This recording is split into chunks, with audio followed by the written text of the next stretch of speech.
Hi, guys. I'm Nina. I'm Ethan. And we are Bloody Essentials. Just a few quick announcements. We have some upcoming appearances. We will be at the Music Box here in Chicago, July 25th for Horror House's 2-year anniversary. They have an interactive screening of Scream 2. You do not want to miss that. When this episode drops, it'll be tomorrow. So, hey, how about that? Get your tickets before they sell out, okay? August 2nd through the 4th, we're going to be at Flashback Weekend here in Chicago again. And then August 16th through the 17th, we will be at Ohio TerraCon. I'm really excited about that. And Absolutely. Yeah, they got a lot of indie filmmakers, so that'll be really cool. Ethan, will you tell our listeners more about our trivia event in case they're not tired of hearing it already? Right? Every week, but I'm going to do it again. We're having a Yep. trivia event in October, the first or second week. What we're going to do is we're going to take our Patreons first.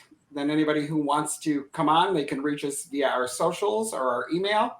We're going to put everybody's name in a bucket, pick the names out so everything is fair. We have a first and a second place prize. The first place prize is a gift bag from Bloody Essentials worth $75 to $100.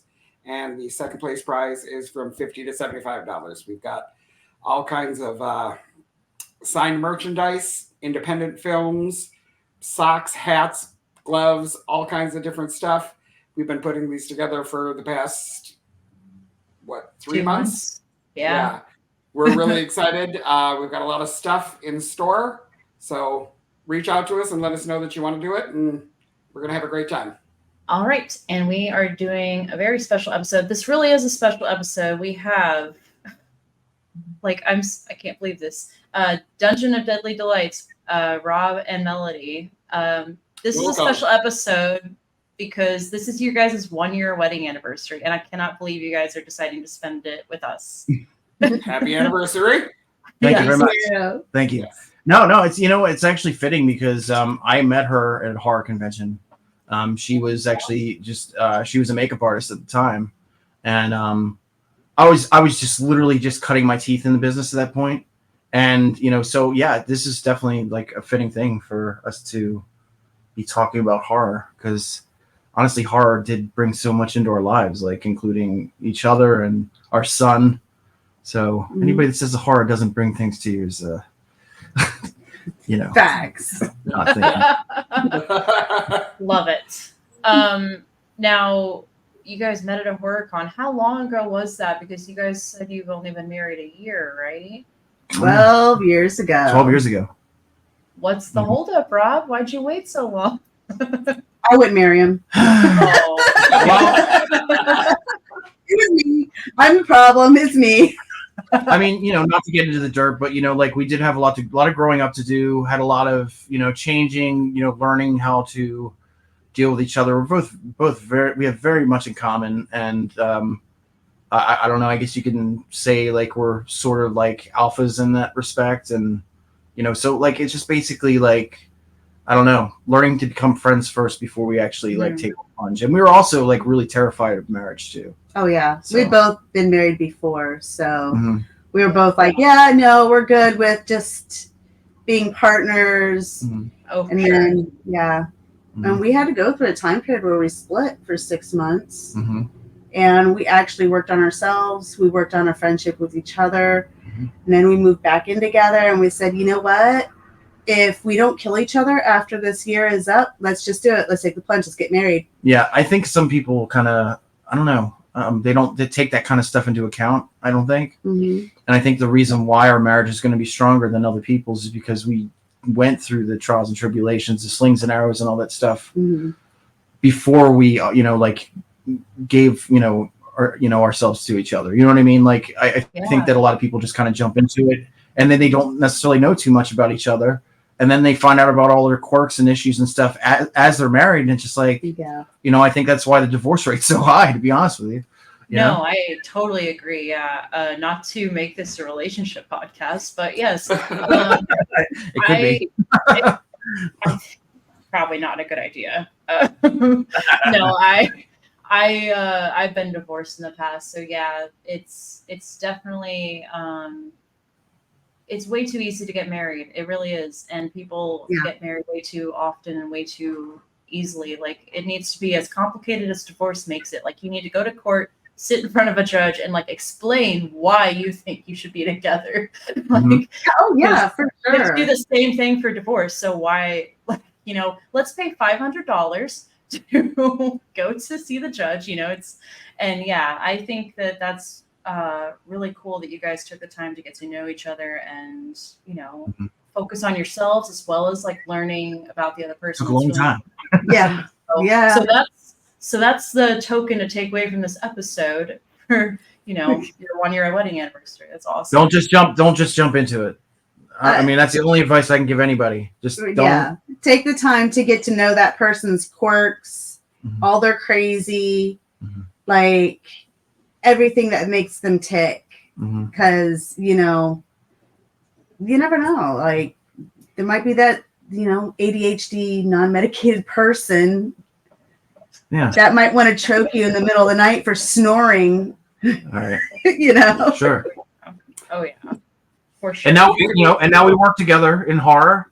And, you know, I mean, some people might be like, well, who's he to work with his wife for? You know, it's like Rob Zombie. Like, God forbid he wants to work with his That's why. wife. Oh, wow.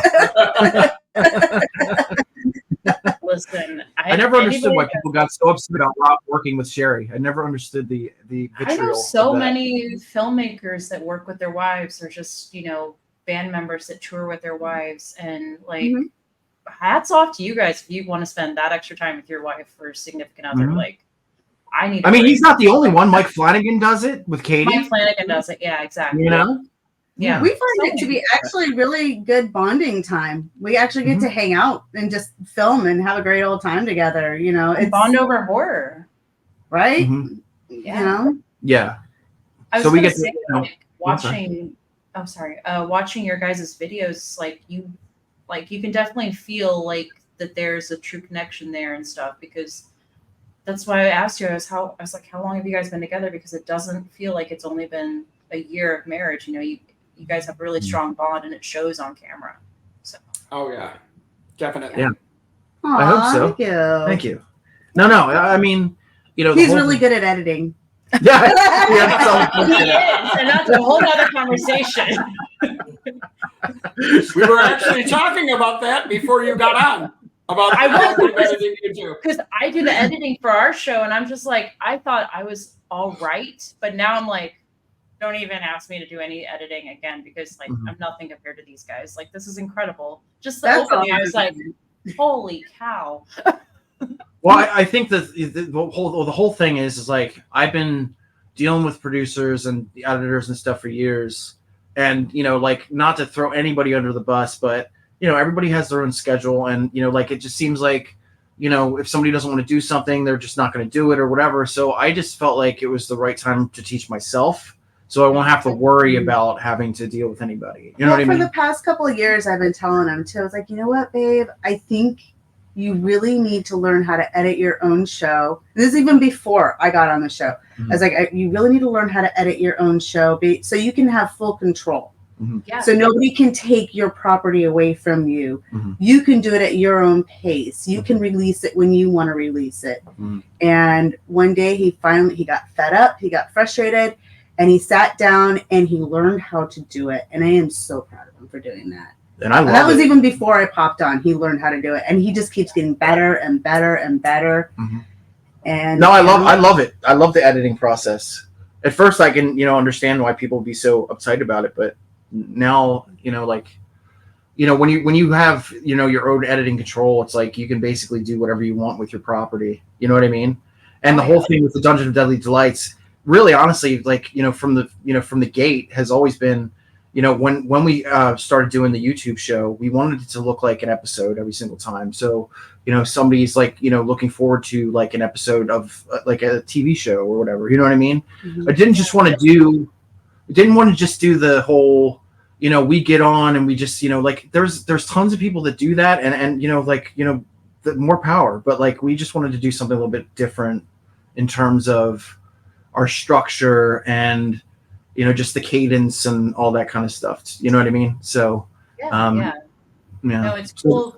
It's cool when you guys, like, I watched your vampire episode and I really enjoyed it because it's one of my favorite creatures. But it was really cool. Like when you guys were talking about a specific movie or a scene, you showed that while you were talking. So like if you weren't familiar with the movie or if you hadn't seen it recently, you could see exactly what you were talking about. And, you know, that helped as a visual person, you know. Right. It works, you know. Well, as you guys know, there's a lot of people in the world that have the attention span of a gnat. And if you don't have some sort of visual acuity that's like grabbing their attention, it's like they're automatically going to flip off. You know what I mean? A lot of people. Yeah. And the whole thing with this, the whole thing with us, and I'm sure, you know, with your products as well, is that you're trying to make it as stimulating as possible so people actually like stay on. That's the hardest part of the game, to be quite honest, is, you know, just to get not only just eyes on your thing, but also, you know, to have people just stay focused on that thing. You know what I mean? Absolutely. Oh, definitely. Everybody's the dog from Up. Well, yeah, because you've got TikTok now where it's like 10-second videos. And Yeah. You just scroll. People are just used to scrolling constantly. So if you don't grab them within the first 10 seconds, they just keep going. So of course, yeah. But I wanted to ask you guys, like, what sparked your love for horror? You guys have been in it for so long. Like, what drew you to it initially? I think it's two different stories, to be quite honest. So I guess I'll start first, but if that's okay.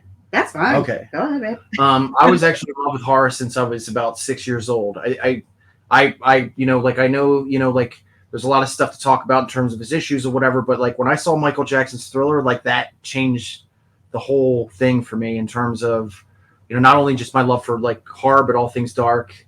And, you know, and just like being a fan of film, my dad, you know, used to show me a lot of films and stuff growing up. And I was just so fascinated by it that like I would know what a grip was by the time I was like 12 years old. You know what I mean? So I think a lot of that really helped with my, you know, kind of putting my foot in the door when it comes to the industry, because like I kind of like knew what I was talking about already. You know what I mean? For sure. So, you know, like even when it came to the, I guess the interview, you know, things that I'd done, you know, people just felt like, you know, the whole thing with the interview situation, like, you know, like I had to learn to, and I'm sure you guys understand this, like you pull that whole veil of celebrity away and you get so much more out of that person. You know what I mean? Like if I was talking to say like Bill Moseley or something like that, you know, like if I just had it, you know, like if I was doing a radio show, whatever it is, and I just basically just had a virtual couch and like just, you know, made jokes and, you know, made them laugh or whatever, that's more amazing than, you know, just being like, so, you know, let me give you a canned interview and ask you about your career every 5 minutes. You know what I mean? Yeah. And I think a lot of that has to do with just like, I don't know. I've always been like a huge, as you can see in the back here, like I love Joe Bob Briggs. Me too. And I think a lot of that kind of timing and cadence stuff came from him watching Monster Vision and stuff back in the day.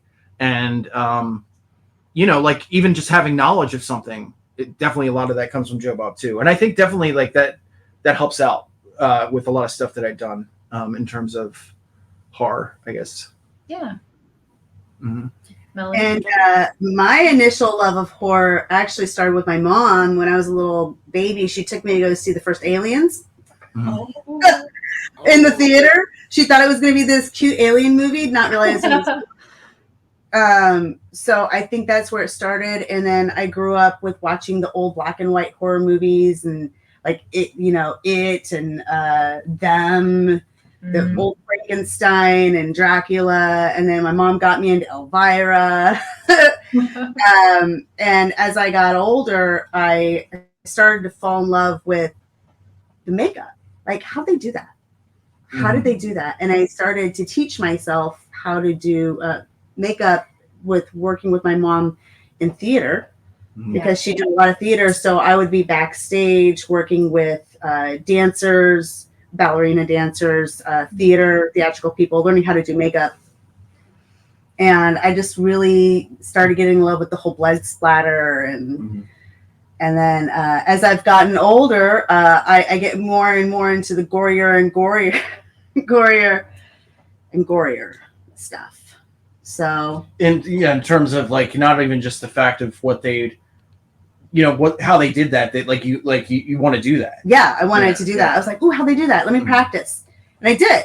Like, I literally learned, I think my first FX makeup thing I ever did was paper mache.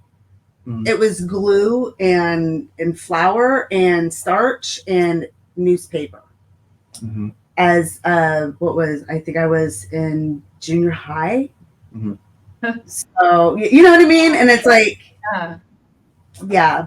But I would sit there, and my mom is an artist, so we would be sometimes just making sculptures, and we would be watching these old time horror movies, doing art together. So I think my mother is the reason why I really love horror, and she probably knows that. How many years were you in the game when I met you at that horror convention? Like in terms of makeup, it was like, I don't know. I was in the horror game. I was in the film industry game for like 15, 20 years, something like that. I don't know. I can't remember. Okay. Do I need to give my age away? No, actually, when I met her, she was working with there's a movie that she was working on that you'll never see, but involved a couple guys from Mushroom Head, and you were promoting that one, right, Mel? Yeah. So I saw her, and it's like the whole thing, like. I had no idea what her, status was, and I heard Dreamweaver going on in my head and whatnot, and yeah, it was the whole thing. So I literally wrote a manifesto to her, telling her why she should talk to me, because at first she wanted nothing to do with it. No, get away from me. Guys, take notes. Like, come on, that's amazing. That was something she actually asked me to do. She's like, why don't you just give me a reason why I should know? Yeah. Oh, I like you, Mel. You know what you want. Exactly. But yeah, that was I think that's our big reason for love of horror. I think our parents really got us into horror. Oh, I just always been a dark kid. I wasn't. I was a sunshine and bubble kid. No, I've always been a dark kid. I've always loved. I don't know how you guys were, but like when I was a kid, like I loved horror, but like I was also like terrified of blood too. So that was a weird thing until I was like, maybe 10 or something. I was like, oh, But I think when I finally became a teenager, like that's when I really dug deep. Like I was working at a video store, and like. So we, like that's when video nasties were still a thing, and that's what really, really got me. Like, hey guys, I got this tape. You should check it out. It's called Cannibal Holocaust, or I spit on your grave or something. Oh, yes. He knows those are two movies I had the hardest time watching. Like, I still haven't watched Cannibal Holocaust. I still haven't seen it. Well, even Evil Dead 2 at the time was a video nasty as well. Yeah. Back in the early 90s it was. Yeah. I watched that one with my mama too. Yeah, back in the early 90s. No, not Evil Dead 2. Evil Dead, the original Evil Dead. I know. I watched that one with my mama. Yeah, the original was like. I watched Hostel with my mama too. Yeah. Mm-hmm. So I could easily interview you guys, so I won't do it. No, you're fine. We're just talking horror. Yeah, no. I was always into spooky things. Like I was obsessed with witchy stuff. Like when I was a kid, and anything like ghosts, and of course I watched Scooby-Doo and stuff like that when I was a kid. Yeah. And, Bewitched and things like that were just on, and then interest delved a little bit further this way, and I was the goth kid in the back of the classroom in middle school and high school, and I was into theater and all that stuff. So and then of course I had my Edgar Allan Poe phase. Like I was always gravitated towards darker things, and I was not a sunshine and bubbles type of person. Oh no, sunshine and bubbles when I was younger. As I got older, that changed. That changed fast. Yeah. What about you? About 16 years old, it changed. I've always loved horror and the darker side of things. My parents tried to make me that bubbly, sunshiny, wonderful kid. I was raised very religious. Yeah. So they weren't having it. But pattern. There's a pattern here. Hey, yeah. They were not having it, but well, it still turned out that way anyway. So, yeah. Yeah, I remember. Like I always had a certain style of dress, and I remember my mom saying, like, in younger days, like it's probably just a phase. And then I think I came to some get together. I think I was in my 30s, and she said, "This is really you, isn't it?" Like, yeah. Yeah. Sorry, Mom. It's okay. I understand that. Growing up, I went to private school, so I had to wear a uniform. So, and then Sunday was church clothes. Yeah. So really, Saturday's the only day I could dress however I wanted. And of course, when I was younger, I couldn't wear any, Evil Dead, or I couldn't wear any of that because that just wasn't happening. Till I got about 13, that was of the devil. And then, then of course my mother was still like, no, we're not going to do that. My dad was like, let him express himself. It's a phase. He'll get through it. Well, that's the thing too. Is like, even though it's not a phase. No. Well, that's the thing too. Like, even though my mom was like that, I guess she was like more in the saving face kind of, situation when it came to like what her friends would think of me or whatever. She never really censored me, to be quite honest. That's one thing I will. I don't absolutely think anybody can censor you, babe. No, I'm just saying, like, she would let me listen to the music that I wanted to listen to. I could watch the movies that I wanted to watch. Mm-hmm. She never really limited me from anything. And then my dad, on the other hand, he was just another animal altogether. And he would just show me, like, the most horrible stuff at, like, 5 years old, And that's probably where I got, like, we would literally, like, watch, like, when I was 5 years old, he would, like, put on, I don't know, like, Andrew Dice Clay, and then we watch, like, I don't know, like, just some really, really crazy stuff that somebody my age should not be watching. You know what I mean? He didn't really care too much about that kind of stuff either. So yeah, it made me good or bad. My dad didn't like horror movies. My dad didn't like horror movies, but I could watch like Rambo and Death Wish and stuff with them, and I was like, "What's up with that? What exactly is the difference?" Yeah, exactly. I don't get it. My dad was a little more easygoing about it. He's like, "It's entertainment. It's fine. He's not a serial killer. Yeah. See, my mom would sneak off and watch stuff with me. I'm saying like. But my dad was the super strict one. My dad was too. Yeah. He was raised Catholic. My mom was raised heathenish. My mom was like very hippie. Yeah. And like they came together in a Baptist church. So I have that trauma. Thanks. I'm so sorry. Yeah, he would show me.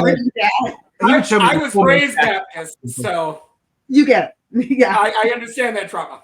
So yeah. Ooh, wow, Baptist. Wow. Oh, it's. I keep telling you, babe. It's a thing, man. It's a thing. No, I know. It's a thing. Let me ask you this: were you IFB Baptist?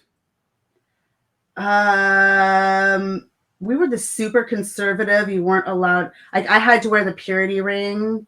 Not allowed to dance. Not allowed to go to movie theaters. Yo, me too. Went to a private Baptist. Yes, me too. Independent Fundamental Baptist. Is that what it is? You guys are IFB. You guys are like in Footloose or something. I know. That was in the corner there, like. It really was.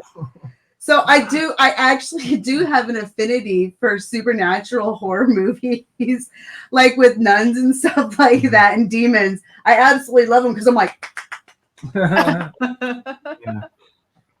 No, I was raised Roman Catholic. It's a totally different thing, but it just the Catholic guilt over there, man. It's a thing.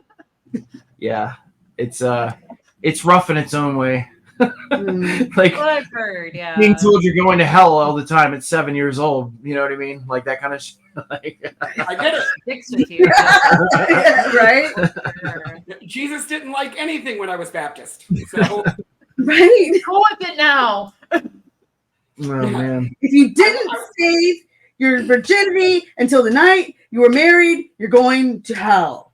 I'll tell you what, this is actually really I'm funny. going to hell. This is actually really funny because years later, sorry, I'm going to do some name dropping here, but I had worked with Doug Bradley in the past, but like I actually had a conversation with him before because I was so Roman Catholic at that point as a child. The only movie that terrified me was Hellraiser. Even just the trailer for that movie freaked me the F out. You know what I mean? And yeah, like that was the only movie that like would just really just unnerve me. Like I'll never watch it. You know? Wow. That's the only one. And then I told him, he just laughed because he's the biggest atheist you'll ever meet in your life. Have you watched it since? I assume. What's that? Have you watched it since or no? Oh God, yeah. Okay, I'm just saying as a young kid. Right now. No, as a young kid, that would be the one that freaked me out. Like I would have the worst time even considering watching something like that, just because of, you know, my background and, you know, like having to take communion, you know, act of contrition and all that kind of stuff. You know what I mean? Like hell was just such a, like, it was so ingrained in your head that was so, you know, so horrible that even like the trailer of Clive Barker's Vision was the only thing that would just make me go, oh God. And really believe it too. Like really believe it. Yeah. Oh, I bet Clive would get a kick out of that as well. That's awesome. I think so. Yeah. For sure. we went from marriage counseling to religion bashing. So Fine. Say anarchy, baby. We're all about you know what? I mean, I'm not Baptist anymore because the IFB is crazy. But excuse me, I am a Christian. I go to church, but my church is not crazy. They're like, hey, Jesus loves you. You make mistakes. Okay. Right. Let's go. I'm like, oh, is that how that works? So so you can just enjoy a horror movie and not have to, you know, have people worrying about, you know, or have people say to you that, you know, it's for, you know, it's the devil's, you know, whatever, and you're going to do this because of this movie, and that's absolutely. Yeah. Right. Yeah. I was telling Nina, I want a T-shirt made that says "I love Jesus and Jason." That's great. I like that. I'm like, that's pretty much how I am. I'm like, that's me in a nutshell. Yeah. I love Jesus, but I also want to see this guy get his head ripped off. Mm-hmm. So. Right. Yeah. And Jesus will love me anyways. If you want to see, if you want to see somebody like, you know, like really just walking around silently and, you know, with their footprints and stuff, just watching In a Violent Nature, you know, like it's oh my God, that's a good movie. It's got the same vibe, you know, like just a guy really just vibing with Jesus's earth, you know, like. Did you say that's a good movie? I liked it. We'll talk after the program. So I'm looking at movies from a different perspective. I'm looking at it from an artist's perspective, and that yoga scene, I really liked that. It's pretty rad. That was awesome. That was the best part of the movie. That like the walking and the walking and the walking, boring. Yeah. That the killing, oh yeah, like that. The killing was great. There's some very inventive. Yeah. Yeah. Speaking of new movies, I wanted to ask you guys because, like, I kind of feel there's a stone in my stomach because of something. Because, like, I'm a huge fan of X, the trilogy, and I don't know, man. I just don't feel like Ty. You know, like I feel like he missed the landing a little bit with Maxine. And it hurts for me to even think about that. Right. We haven't seen the movie yet because we were going to last Thursday, but for some reason, none of Chicago had it anywhere. So we were really pissed about that. But we're going to go next weekend and see it. But I have heard consistently, like people say that it's not as good as the other two. It kind of missed the mark a little bit. So it hurts so bad for me to even say that. now I saw it and I got it. I liked it. But I think if you've had religious trauma, you'll like it. I mean, look, I love it. No, I mean, I don't want to get into like a whole thing about Maxine, but like, you know, it's not that I didn't get it. It was just like, yeah, Ty, I've seen Brian De Palma films. I get it. You know what I mean? Like, that's kind of what it felt like. Like, it was more style over substance. You know what I mean? Right. That's just kind of how I felt. And it really hurt me to just even say that out loud. Because I get what we you're have saying. a kid named Pearl, for God's sake. We love this Not trilogy. a kid, a kitten. I have a dog named Pearl. You have a dog named Pearl? Because of the Ty West movie? No, but people think that. It's fine. I let them think that. That's cool. No, I if it's a bunch of stylized stuff and it's just a bunch of like not cameos, but like, you know, where it's just like an homage to this or an homage to that because it takes place in the 80s, like that's all right, but like there needs to still be a story there. So I do think that unfortunately for him, X and Pearl were filmed back to back and simultaneously. So that's great. But then when he was going to make the third chapter, I think that kind of bit him in the butt because he's had so much time in between them to where, you know, he's done other projects since then and stuff like that. So like that is probably, it's not as good and everything. And Mia didn't help with the script. I think that was another thing too. Oh, really? I didn't know that. You know what I mean? Yeah. Yeah, I think she was a producer on this one. But like, again, you know, like sometimes you can watch a movie and it just feels like the director's going, huh? See what I did? See what I did there? Did you see that? You've seen Body Double, huh? Have you? Yeah, there it is. Oh boy. he's done some Marvel movies since before this, right? Like, didn't he do that's probably why. Who? Ty? Yeah. Didn't he do a Marvel movie or something? No. But I'm kind of hoping that he takes because Mia was supposed to be in the Blade movie that's been like just in limbo for 3 years. Yeah, it'd be great if they that need was to get on that already. You know what sorry. I mean? I think Ty West Blade would be awesome. You know, I would love to see a new Blade movie. I love the originals. Yeah, I think Ty West Blade would be awesome. You know, I don't know if he would do something like that, but I don't know. I just hope you guys get a different perspective of Maxine. It just we will definitely know for sure. Well, Rob and I have different perspectives on that movie, so I'm curious if it's going to be different between me and Ethan because obviously I'm a woman and I know it's a big shock, but right. Yeah. Well, that's the thing. I have religious trauma, so for different reasons. Yeah. Yeah.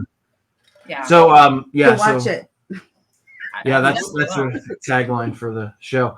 I'm really stoked for Long Legs. I can't wait to see it. And I mean, if there's been a marketing campaign that's just been absolutely remarkable, that is definitely it. And let's face it, Nicolas Cage can play anything. Thank that you. Man is Looney Tunes, but he is so good at what he does. Yeah, I love it. Have you guys been listening into our conversations today? No. What were we talking about? We're probably having the same conversations, though. Probably, everything that we've talked about this weekend when we were all together, we've just talked about here. So I was literally telling Ethan I'm going to see Long Legs Sunday with some friends of mine, and first off, it's directed by Anthony Perkins' son, which is amazing already. Nicolas Cage, huge fan of him. Blackcoat's Daughter and Gretel and Hansel were fantastic movies. Yes, absolutely. You know? Yeah, and like the fact that they haven't shown what Nicolas Cage looks like in the movie, like that's very old school, traditional. And people in horror need to take a page out of his book because I am tired of trailers giving away too much. And this one, like, you turn on the trailer and instantly I feel like Silence of the Lambs. Like, it's got that gritty, like, crime solving type thing. And I'm just like, this is going to be good. Like, I just have a feeling about this. This is going to be fantastic. I absolutely agree with you. I don't know if you saw, we did we have a trailer. What is it? Our trailer terrors. Yeah. Yes, that's our section for our trailer reviews. We just did one for Trap, and the M. Night Shyamalan movie coming out.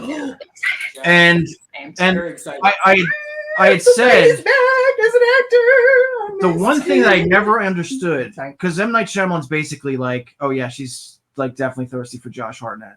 But yeah, so anyway, she excuse me, she the one thing we talked about was that Silence of the Lambs, there's a lot of films that are being, kind of touted as, it's even better than Silence of the Lambs. Like, dude, that's just a bar you can't cross. I'm sorry. Yeah. Like, there's probably something that's as great as Silence of the Lambs, Right. but you're not going to jump over that bar. It's never going to happen.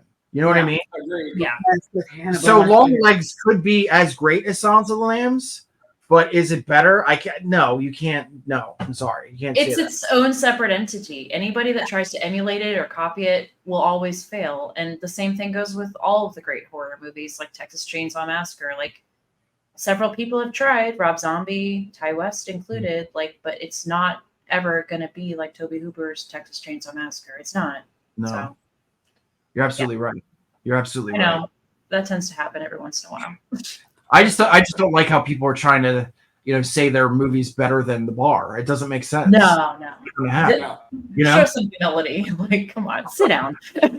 Yeah, I'm sorry. Like, I really hope that Long Legs is a masterpiece, but like, you're not going to bound over a masterpiece. I'm sorry, it's not going to happen. I hope it's its own separate thing, and I hope it will hopefully stand the test of time. But like, it's too soon to make that call. Like, Yeah. But I would absolutely love to see Micah Monroe in the spotlight. She absolutely deserves it, and does. I really hope this film really does like some amazing things for her career, because we know her in the horror genre for years. Of course, The Guest, and all the stuff she's done.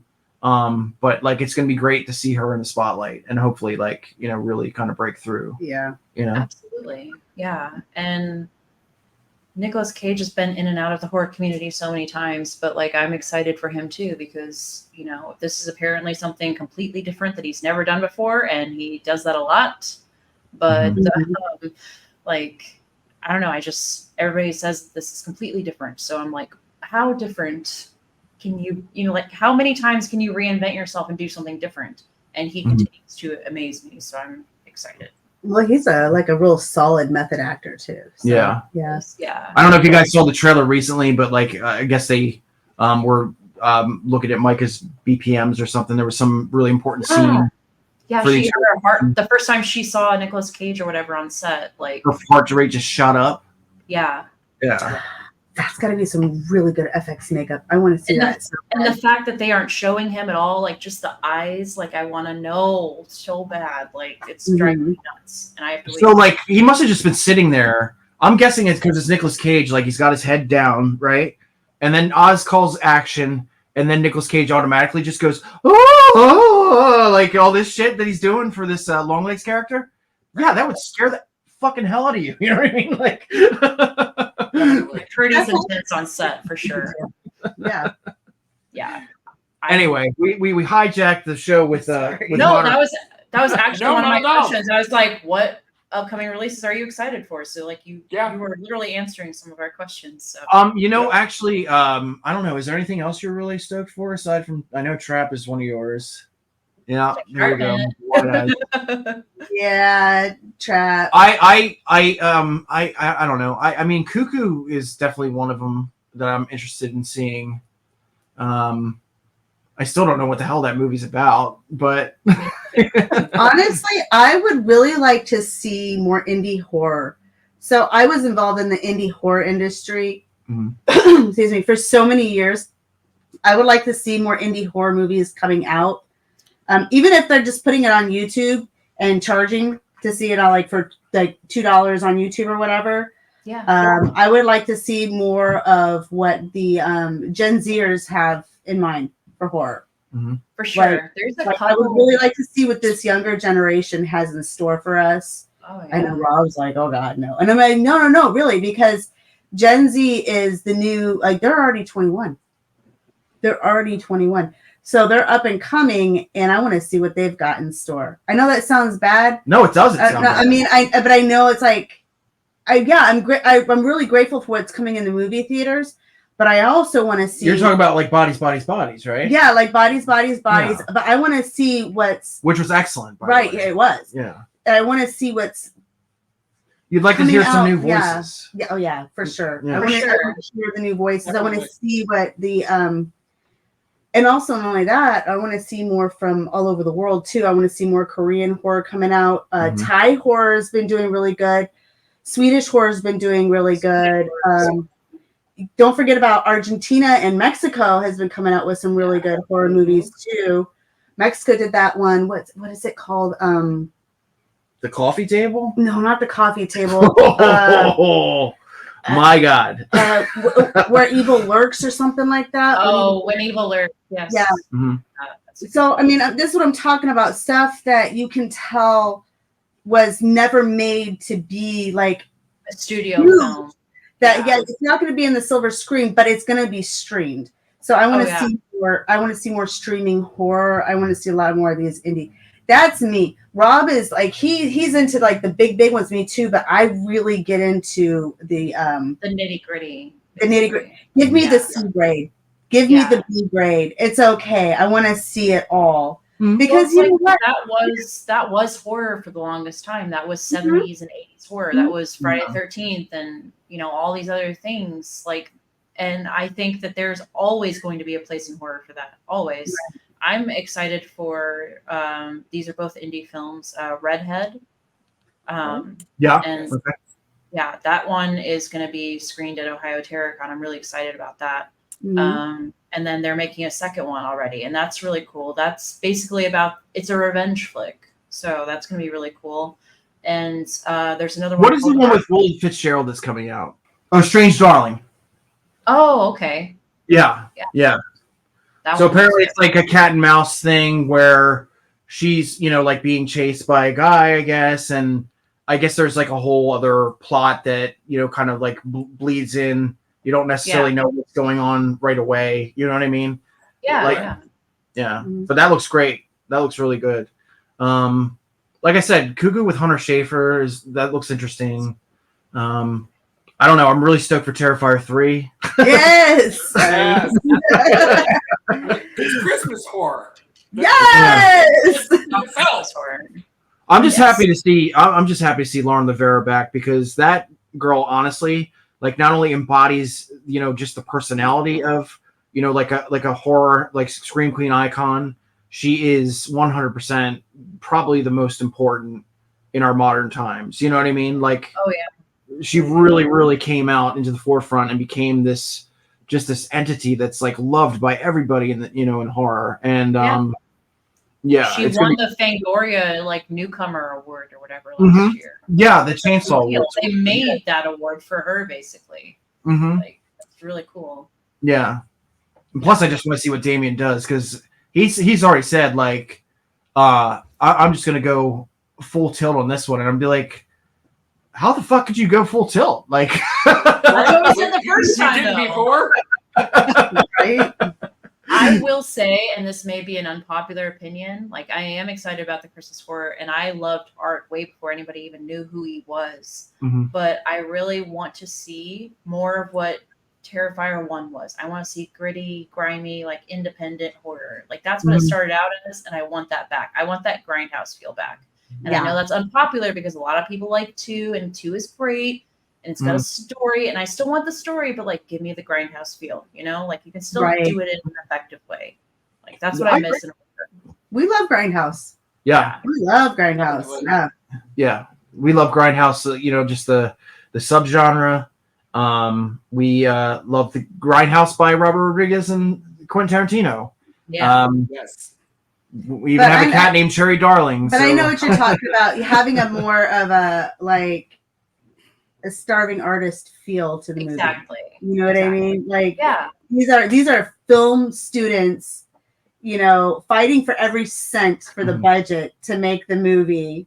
That's what made the first one so charming. Right. Like they're looking for those makeup artists that just want the IMDb credit, and some pizza. Exactly. Right. But the whole thing is like, even though like, yes, it's become this own being, like this own beast.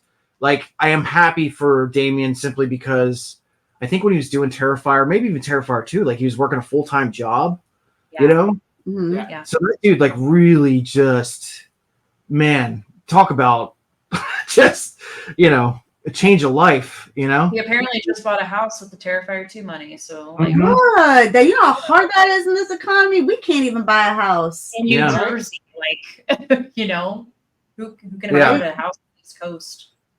Well, I mean, not only that, but like he was literally like getting scripts for like everything. Like all these studios were coming to him, like, yeah, do this, do this, do this, and he was like, nope. I bet that felt really good. Oh yeah, I absolutely. bet that felt so good. I bet it was I bet it was a script for like The Exorcist Believer or something. It was probably like some, you know what I mean, like big projects. And he was just like, no, or art's my baby. I'm not going. I'm going to do my own thing. Right. Yeah. Well, I wish you would have done Exorcist Believer because that movie sucked. Sorry. Well, you're not wrong about that. I'm You're so not wrong glad with that they fired him. Like they said Man. he quit, he got fired. You know, Mike Flanagan is taking it over, and they're doing their whole new absolutely. thing. And you remember what he did with Ouija, the sequel to Ouija. You know what I mean? Oh yeah. It's just, yeah, it's going to be night and day when Flanagan takes over. Mm-hmm. David Gordon Green, I hope so. I'm sorry, don't do horror ever again. We're begging you. I did hear something recently that It's not your genre, my dude. I did hear something recently that Flanagan was not ever going to do. He was going to just do happy endings from now on, which I'm kind of like, why? No, you know, like I love anti-horror movies. I mean, not anti-horror, anti-hero movies. I do. Too. No, I'm saying like he would never. He's saying Edit like that out, okay? no, he would never do something like The End of the Mist anymore. You know what I mean? He said I like know. being a father has changed my perspective, and I'd rather do. I think more. one of my favorite anti-hero horror movies that has come out recently has been Baghead. I haven't seen that. Oh, you gotta see it! It's Oh on my my queue to watch. Oh my God! You've got to go watch that movie. Yeah, Baghead was good. Yes, Check it out. yes. Okay, all right. Jeez. No, please. I need more. I'm so like skittish around new horror, so I'm just Kind of how like, I feel all the time. Like, okay, Mel, all right, jeez. That's why I'm on my phone watching a movie, like, blah, blah, and he's like, "Hey, you're not giving me any attention." I'm like, "I'm watching a movie. I'm doing homework." Yeah, you know, that's the other thing about the show is like we really do put like real work into it in terms of, you know, like for example, our episode that's coming up next week is To Catch a Killer. So, you know, basically what we're trying to do with the show now is we're trying to thematically connect it to something that people are excited about. So, you know, the fact that Longlegs is coming out, you know, of course, that seemed like the most opportunistic thing to do. So that episode is going to include the Bone Collector. What else is on there? Silence of the Lambs, of course. Oh, so I can tell you exactly. Prisoners is another one, the Denis Villeneuve film with Seven Prisoners. I Saw the Devil, the Mhm. Korean version. okay. Girl with the Dragon Tattoo, the Swedish version. Mhm. The Bone Collector, and Silence of the Lambs. I did say that maybe we should do what? Well, there was a couple. Kiss the Girls was one that you wanted. Love that movie. That's a good movie. Okay. Yeah, I mean, I could have picked Kiss the Girls, or I could have picked like. But it's in the same. Copycat It's with the Sigourney same Weaver. kind of genre as Bone Collector. So we already. We just like the whole thing is like, you know, obviously like Micah Monroe is playing an FBI agent. She's going after, you know, Nicolas Cage, a serial killer, and you know, like we just wanted to kind of focus on that subgenre. Yeah, For sure. Yeah. So yeah, so there's some homework involved in that, you know. I seriously I'll watch the movies I haven't seen, and I'll rewatch other ones, just because sometimes it's been a while, or you know, just we'll watch it again because you can catch things you didn't see before, and you'd be like, oh shit, I forgot about that, you know. Yeah. And I just love horror, so it gives me an excuse to watch a movie. Yeah, like you know, like not only do we watch the movies, but like I'm looking into, you know, even if I don't know about certain production histories and whatnot, like I just really want to like, you know, cram as much information in as I possibly can without making it like tedious and boring, but you know, like kind of make it feel like we know what the hell we're talking about too. Right. You know what I mean? Right. That's why you'll see a lot of the times he's the fact check guy. Mm-hmm. And then I'm the one that's actually talking about the movie or giving a synopsis of the movie. Mm-hmm. Right. No, I love that because I'm really bad with facts. I've got to write them down and research them and stuff. I used to be able to like just spew this stuff off the top of my head, and now that I'm, not as old as Ethan, but I'm older. Mhm. It doesn't come as easily to me anymore. Oh, I don't care. I'm 45. I don't care. No, I love it. I It's just turned 48. Oh, you guys are babies. I'm 47. So you get it. Yeah. Yep, Well, there we go. I understand. If I don't write it down, I will forget. Yeah, that's ADHD on my part. Yeah. No, I'm not. You can't be ashamed about that stuff. But yeah, no, it's seriously. That's why I also make sure to watch movies usually the week before. Same. So just to refresh, and to get excited about it again too. Because like today, today alone, I watched Prisoners and the Bone Collector. Mm. Oh wow! And the Bone Collector, man, that used to be that was in 1999. That used to be one of my favorite movies for the longest time. I could watch that over and over and over and over and over again. Well, again, that's why we, record the show every 2 weeks, simply because we want to give each other enough time to be able to, figure this stuff out and, piece it together however it's going to work and digest it. Mm-hmm. And like if you do it every week, you're really kind of doing a disservice to the material, I think, because you're not giving yourself time to digest it all. Yeah, and you're just pumping out. He gets exhausted because he's doing all the editing. Mm. Right, that's fair. Yeah. Yeah. Totally understand that. It's very time consuming. Most people don't realize how time consuming it can be. Yeah. But I'm telling you, once I get on that editing board, man, oh god. The OCD kicks in, man. Yeah. He doesn't come to bed. No. I wake up the next morning. Stop. What the hell, man? You can't stop once you've started. Like you just got to See him passed out on the couch with his headset still on. Yeah. That's the whole thing. Is like, I'm sure you've had people ask you, like, hey, how'd you get to where you are and stuff. It's just like, honestly, you just really have to just do it. That's the only answer I have for anybody. Even if it's not like horror, or if it's anything, like you just gotta try it. Absolutely. If you don't try, you'll never know if you could ever accomplish it. Here we are 15 years, 15 years into into a, whatever you want to call it, a career. But I remember when I first started, it's like, people were pushing me out that door. Like they wanted me nowhere near it, and it took like years of, not even just like, just trying to entertain people or like doing, like radio shows or whatever it was. Like, you really, really had to work really, really hard at it. It wasn't just like, hey, come on in. It was never, it was never that. It was never that way. And then I will say, oh, sorry, go ahead. Oh no, and then once you start like really like befriending these people and stuff, these people that you've been watching on film and whatnot, and you're just like, holy shit, like this is weird. It is very discombobulating sometimes. I will say though, like, out of any other genre or business, like horror is the only one of its kind where there are so many people that, yes, they make content, and granted there's so many podcasts out there already, it's a lot, but like horror is one of the most welcoming communities that there is. And like just going to conventions and meeting all these other like indie filmmakers and people that do this or that, and like I don't know how half of them do it for a living, but like it's insane. Like they have patrons. Yeah, exactly. Right. But it's just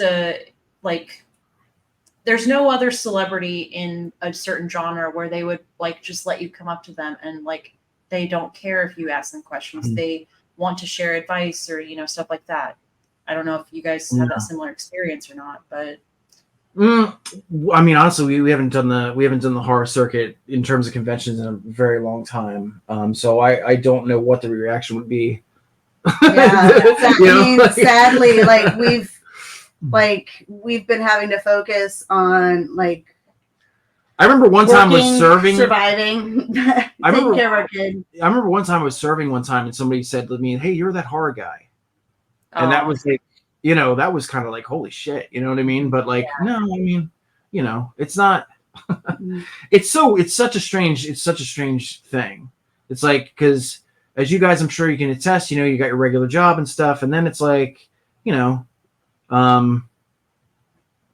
some like studios asking you, like, interview somebody for some movie, you know what I mean?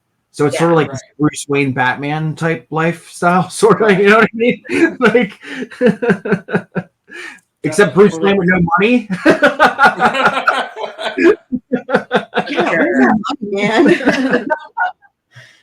Yeah, and that's another thing. It's like, if you think that you're just going to step into horror and just like make like millions on the fly, like you're absolutely kidding yourself. This has to be for passion, more than anything else. You know what I mean? It has to be. Yeah. Even the people that have been making films for the past 20 years, just in the indie circuits, like, they are not making money off of this. Like, they are. It's purely for getting the word of mouth out there. That's why they do it, and they love doing it. So, everybody could. It has to be for passion of the genre. Right. Exactly. Like, things come and go. Things happen. There's ebbs and flows. Maybe you'll have some success here, and there'll be some dips there. Like, it's just like anything else in life. Like, nothing is going to be just even keel the entire time. That would be and this boring. is definitely not the hard. This is not the genre where people are just like, "Here, sir, take my wallet." Like, it's just not. When it comes to studios or producers, people are gonna say like, hey, maybe I'll, I make masks or whatever. Maybe I'll sponsor your show, and give you some free items to give away or something like that. But people aren't gonna just throw money at you. No, it's not gonna happen. No, it does not. I'm not it's not gonna happen.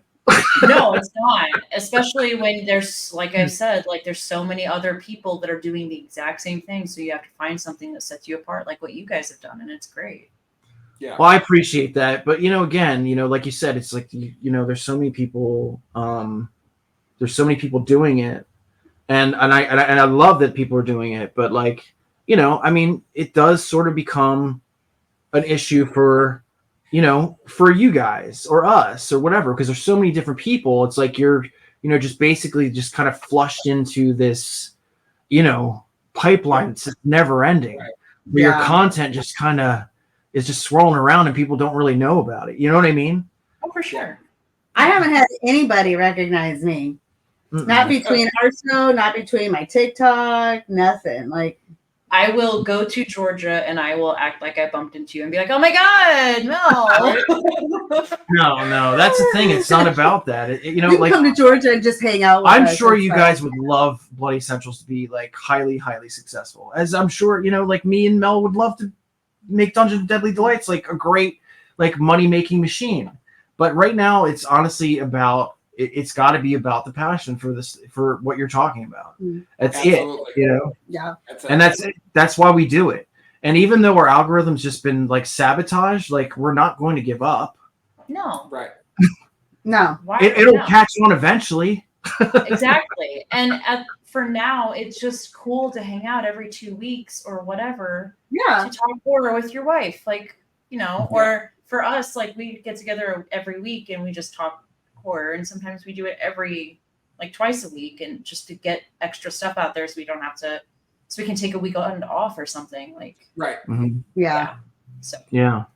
Yeah. We just enjoy hanging out. Like, that's why we do it, and we're passionate about telling other people about you guys or some person we met at a con that does some really cool art that nobody talks about. That's why we wanted to do this. So. Like, there's so many other great, like there's one Instagram account I just became friends with.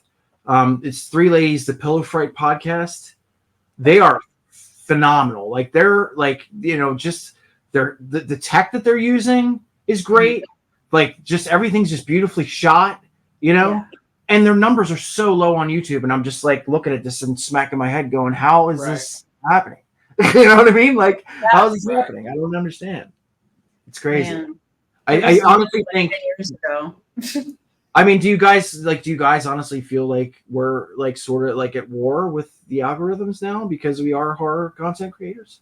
I definitely think the algorithm is the issue. It's not other creators. I mean, there's so much content out there, don't get me wrong, but like I definitely think the algorithms, like they keep changing them, and it's not just YouTube, it's everything. It's like Instagram especially, and Facebook and TikTok and all that crap. But like they definitely are changing it and making it more difficult to be seen for sure. And I know Instagram, they want you to pay.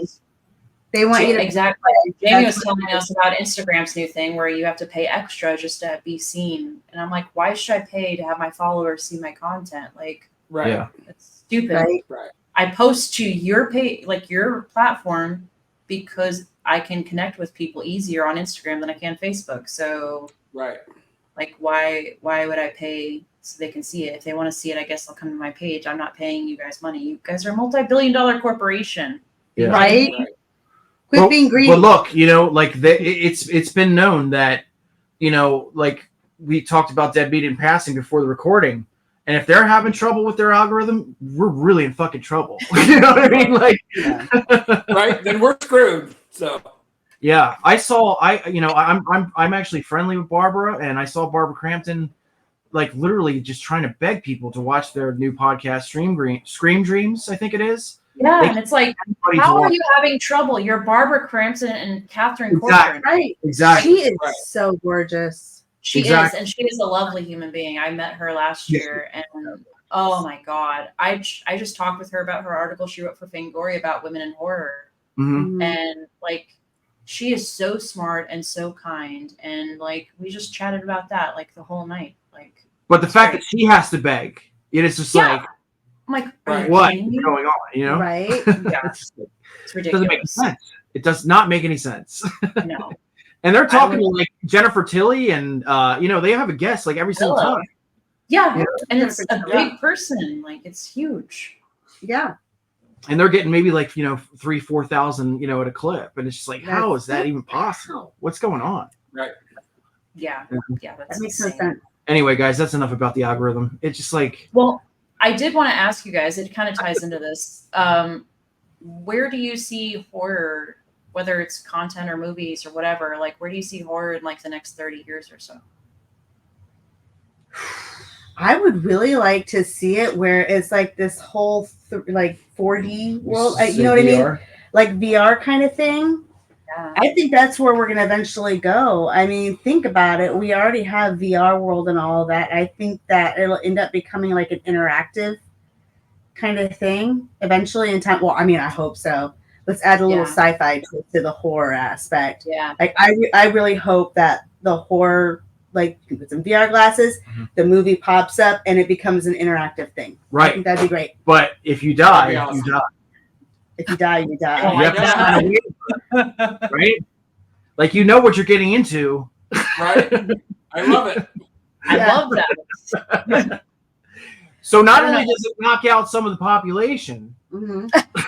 There's some people that I'll buy some VR glasses for. So. Watch this movie. That whole Baptist church. Hey, try this movie. Exactly. Put the glasses on.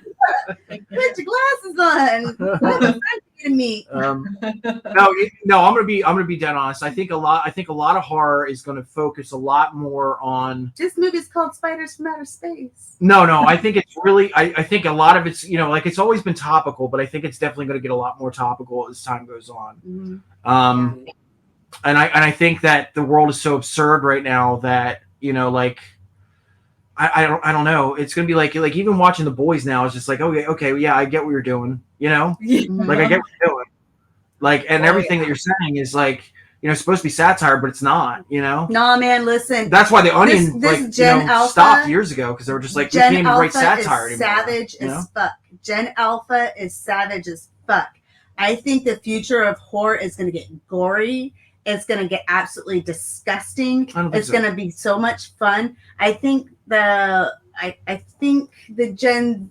I mean, I don't know. I think like the super younger generation is going to come up and they're going to come up with some slasher movies, monsters. I think they're going to keep it real. I hope so, but I don't see that. I think that people are. I just saw an article today. Somebody was bitching about some classic movie being too gory or whatever. Have you not I think paid it's going to be to our 9-year-old son? He is savage as fuck. I'm telling you.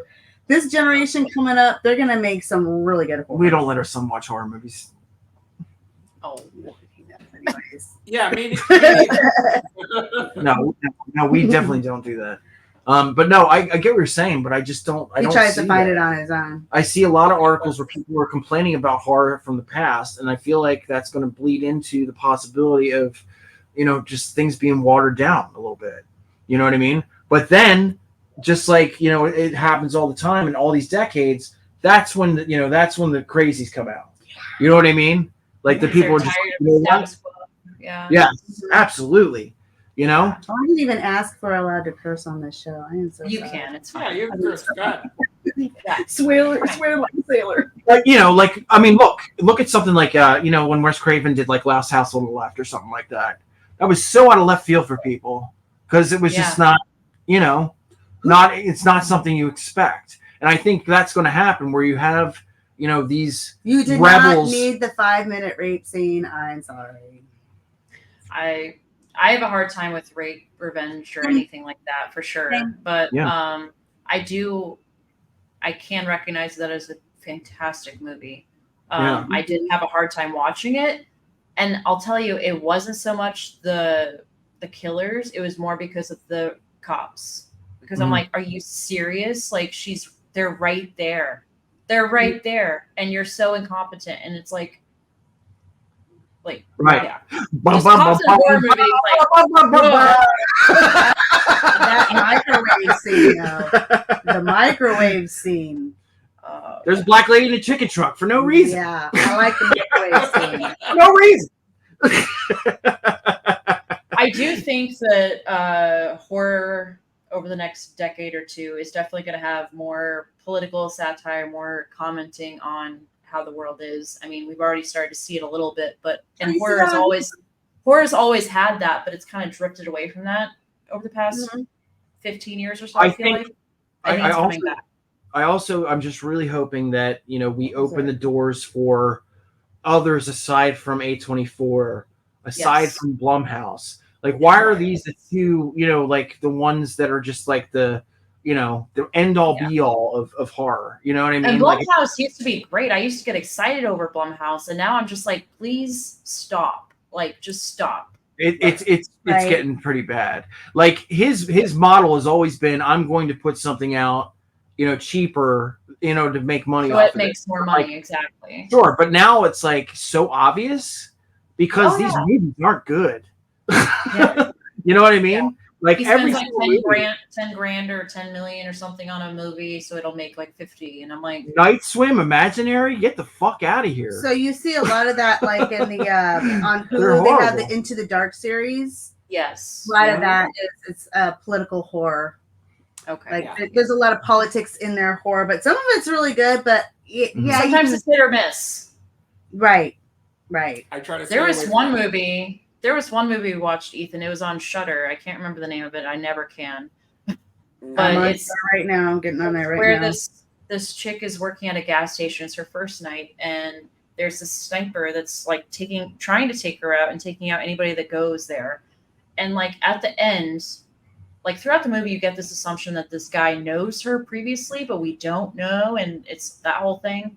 But then he's got his whole monologue at the end, and he's clearly making a political commentary, but he keeps shifting between left and right. I'm like, what are you trying to say? Like, I'm not understanding. Yeah. Like, what side are you for? Because the movie had the potential to be very good. I'm sorry, I didn't mean to cut you off. No, it had the potential to be very good. Then they threw all this politics into it, and you didn't even know what side they were talking about.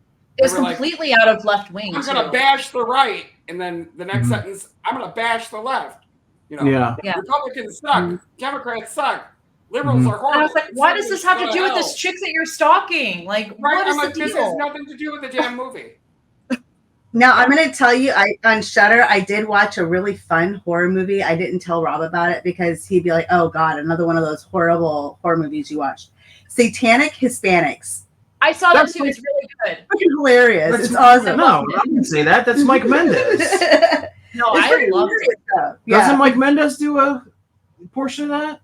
I think he does. So yeah. I think Did you watch the Slasher Ripper show on there? Not yet. It's pretty good. I'm gonna be honest with you guys. I think the greatest horror that's out there right now I gotta see when is I don't know if you've been paying attention to it, but AMC's Interview with the Vampire.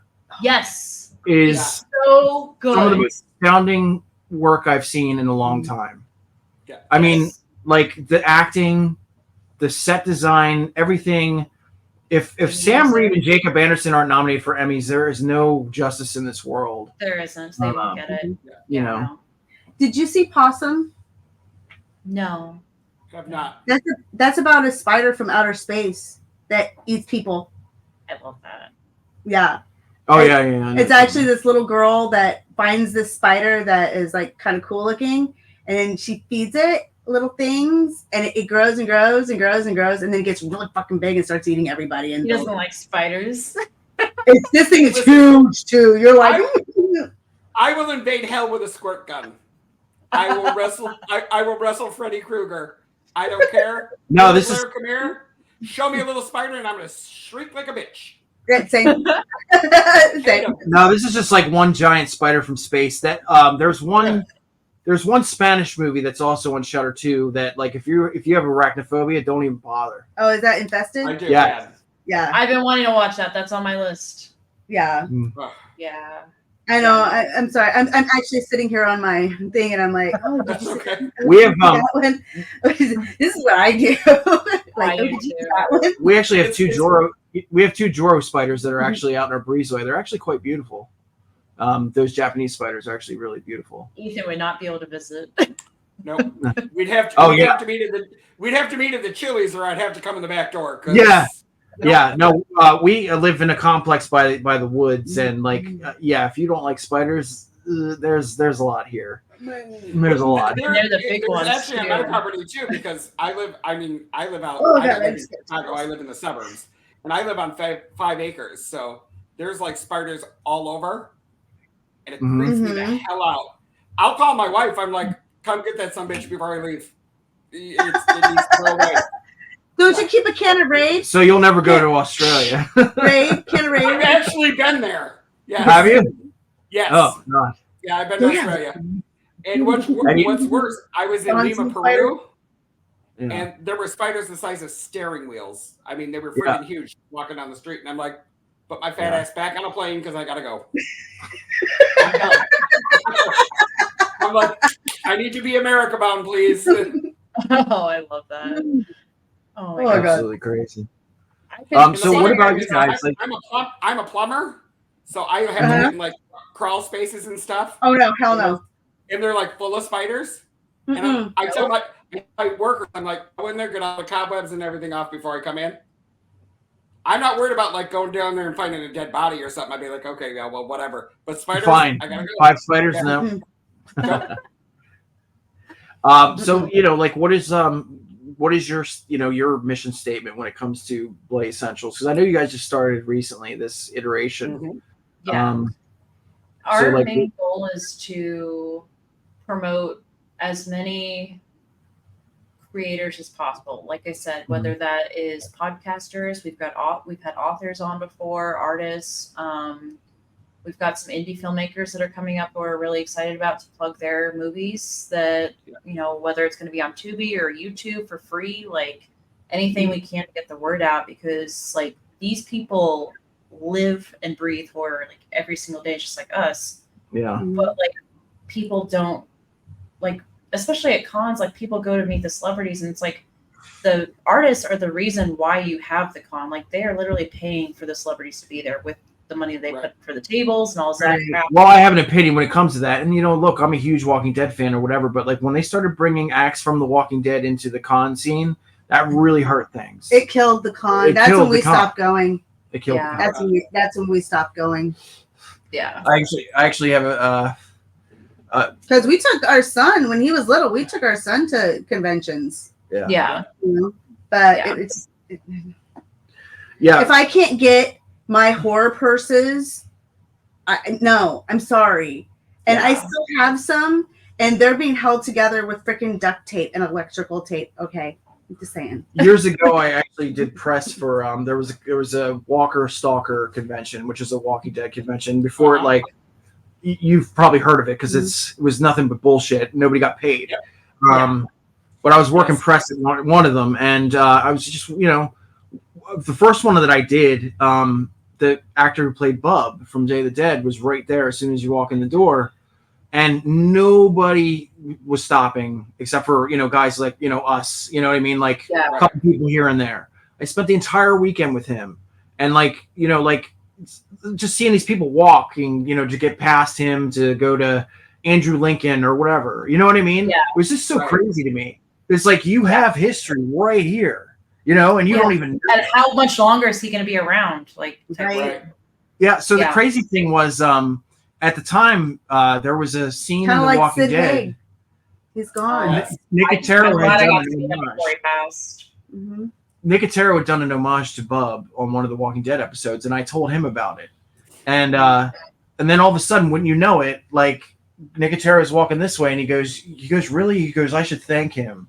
I haven't seen him since the last movie we did together, which was Day of the Dead. So I literally saw him hugging Greg Nicotero, and I'm snapping pictures like a little fanboy because I'm like, you guys have no idea what you're witnessing right now. You know what I mean? Yeah. Like, yes. Nobody had any clue. 110% agree. I was at a con, I think it was a year or two ago. I think it was 2 years ago, and they had Nick Castle, the original Michael Myers, next to David Howard. Who I've never met. Never met him. Yeah. He's so sweet. But they had Nick Castle and then David Howard Thornton and Damien and all the Terrifier people were right there.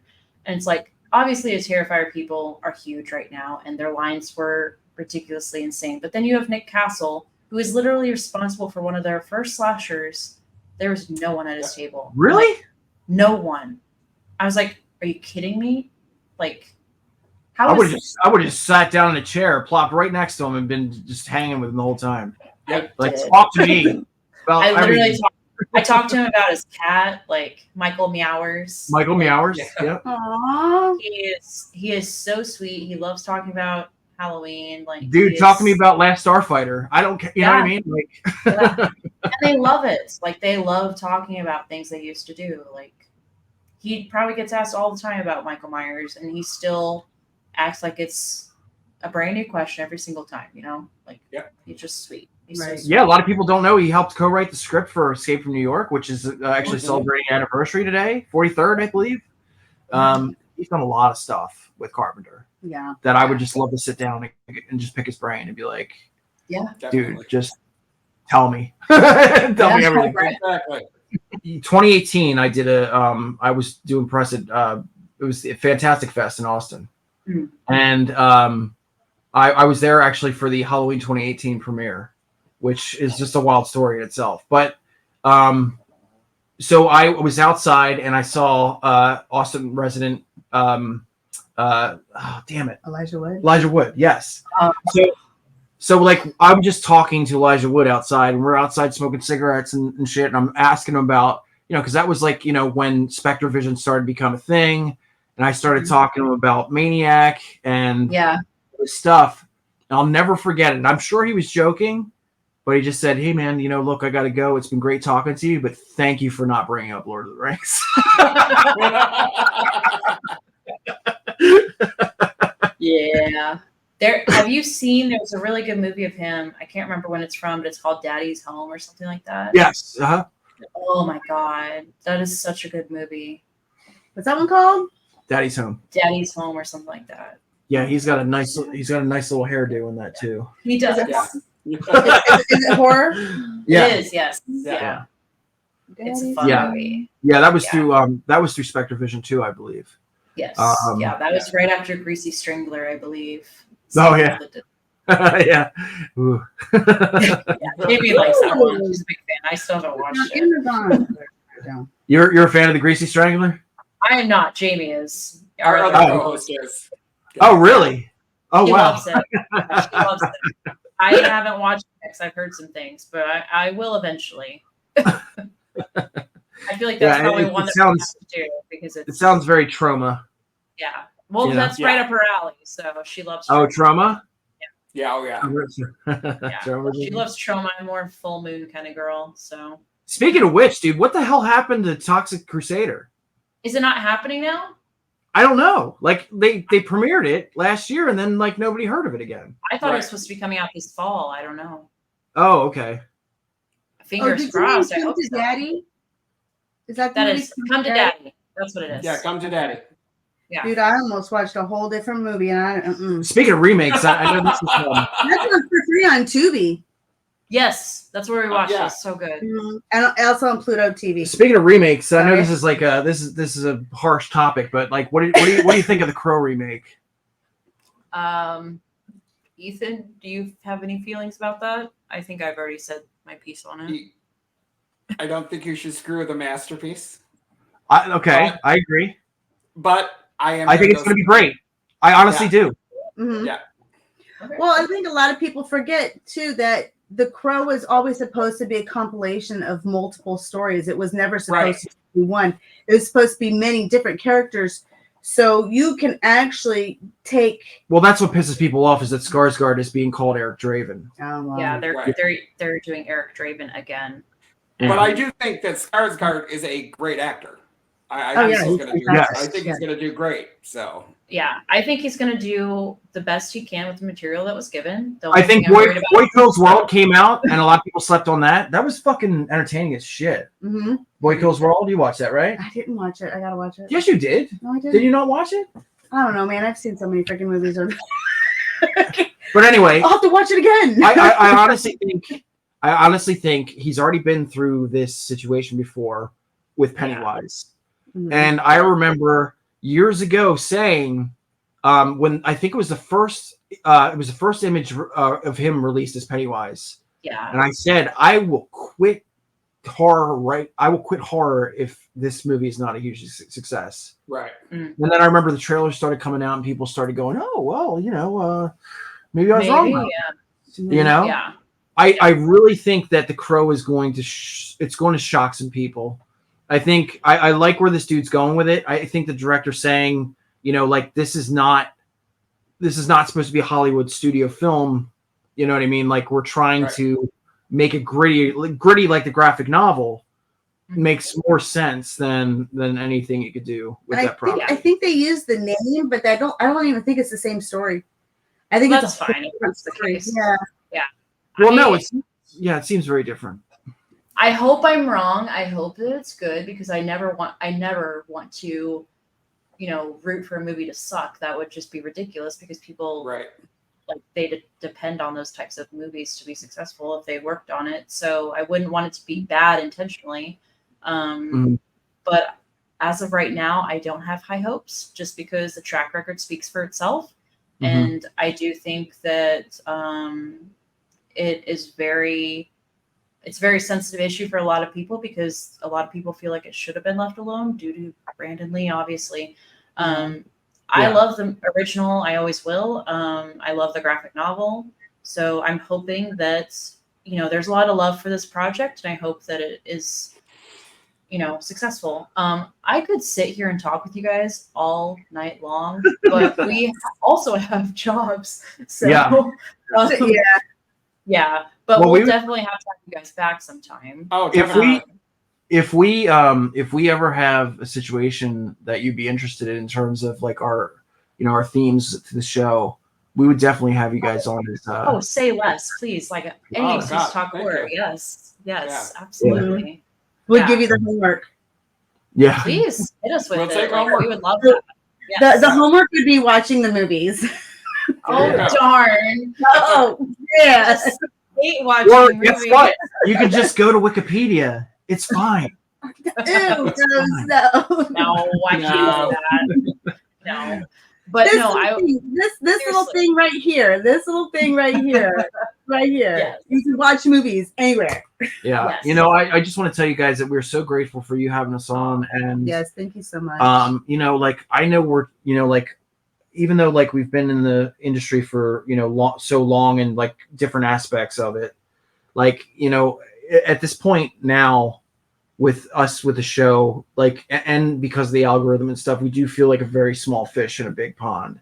And to have people like you that actually care about people's content and the people that are actually bringing horror to the forefront, like, it means so much to me, because there there needs to be people like you out there, because we're just getting flushed into this like I said, this just whirlpool of just there's people constantly trying to entertain in the horror genre. Anything we can do for you it. guys, and vice Absolutely. versa. Like, this means so much to us to have you guys on. So Oh, we really thank appreciate you. seriously taking the time for your wedding anniversary to be here. Right? I mean, this is an idea of fun for us. So. It really is. Yeah. We're going to ask our followers to go to YouTube and follow and subscribe to you guys as well. That'd be wonderful. Thank you. The link will be in the description of the video, and we're also going to go ahead and put it on our Linktree page, so all of our guests can easily be accessed. So you guys can get your followers that way as well. So absolutely, yeah, that'd be wonderful. And of course, the same goes to you guys. I will sing your praises high. But yeah, thank you, because like we really do care about this channel, and I think we got some pretty good content. I was literally saying to Ethan yesterday, I was like, for only like being out a year on this channel, like obviously you guys have been doing other things for a lot longer, but like the content quality is incredible. Like incredible. You don't see that on a lot of channels. Usually the first few videos are really rough and the audio is shit. But like your guys from like day one, it was perfect, Oh, so thank you. seriously, you are doing a great Sometimes job. our audio is shit. I think the last episode, I think the Maxine episode, like I think the microphone might have tilted towards her a little bit, and then I was going through the editing process, and I'm like, it's because he's very active, so the microphone gets like pushed towards me. That's why you'll see me sometimes. I'm like, all right, guys, awesome. much love. Thank you so much. Thanks. All righty, take care. Bye. Bye bye.